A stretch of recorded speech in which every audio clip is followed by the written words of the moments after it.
Okay, this video is called You Can See the Truth. Okay, the first picture right here is the famous Annette Larkins. She's 70 years old in this picture. She looks like she's about 35 or 40. Here's her husband. He's also around 70 years old. He looks like the typical 70-year-old American guy. He's got the big fat belly. You can bet that he's hypertensive. You can bet that he's diabetic. Typical American, overweight. You can bet that he's got coronary artery disease. Okay. So anyways, this picture is old. It's at least 10 years old. He has subsequently died. She's still alive. But I'm just making the point. And not everybody will get these results, okay? But he owned like a butcher shop, delicatessen type place. And she was kind of disgusted by the smell of the meat, so she became a vegan. And they live in Florida, so she was able to grow food in her backyard, a lot of her food. And anyways, she looks fantastic, okay? Annette Larkins, most beautiful grandmother. All right, so here's a quick story of the people of Nauru. It's an island out near Australia, and they had a lot of valuable topsoil because all the tropical birds would defecate on it, and the phosphate from their stool was wanted by a company to make phosphate fertilizer. They made a deal with the people of the island, gave them tons of money to take all their topsoil to make for phosphate fertilizer. They became the richest country in the world for a while. This is what they used to look like in 1914. Because they had lost all their topsoil, they couldn't grow any food, so they had to ship in a whole bunch of processed food. From eating processed food, they become the fattest people in the world. Average adult weighs 230 pounds, okay, 232 pounds. So a cautionary tale. Dr. McDougall had said, the fat you eat is the fat you wear. Dr. McDougall had said, you can see the truth. Just look at the starch-eating populations. They're skinny, okay? And he also said the biggest toxin in the Western diet is the fat.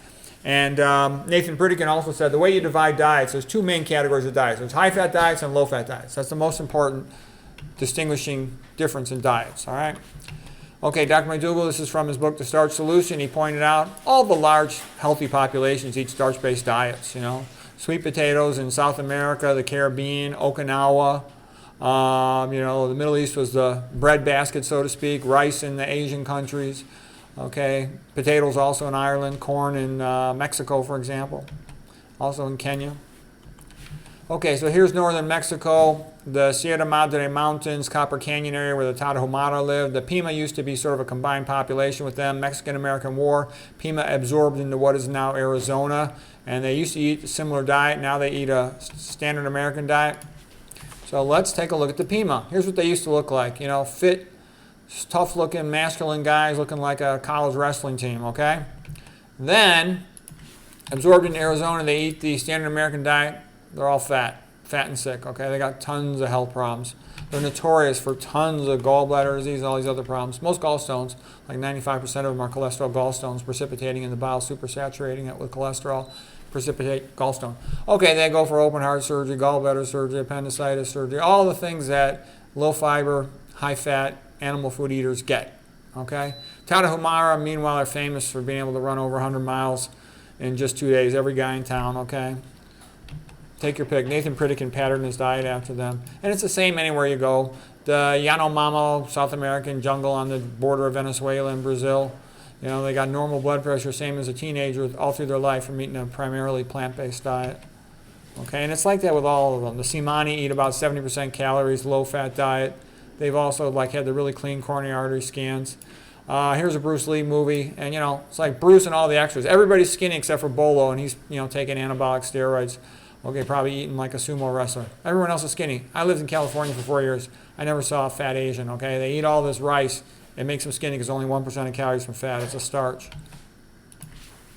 Papua New Guinea, they're skinny. Now, this is a little bit more modern Papua New Guinea. He's got a tiny little belly on him, but all the rest of them are pretty skinny. And they're notorious for that. They eat like 93% of their calories from sweet potatoes. And I saw it in myself. I went through my fat phase in my 30s, and I got up to 220, which is pretty fat for me.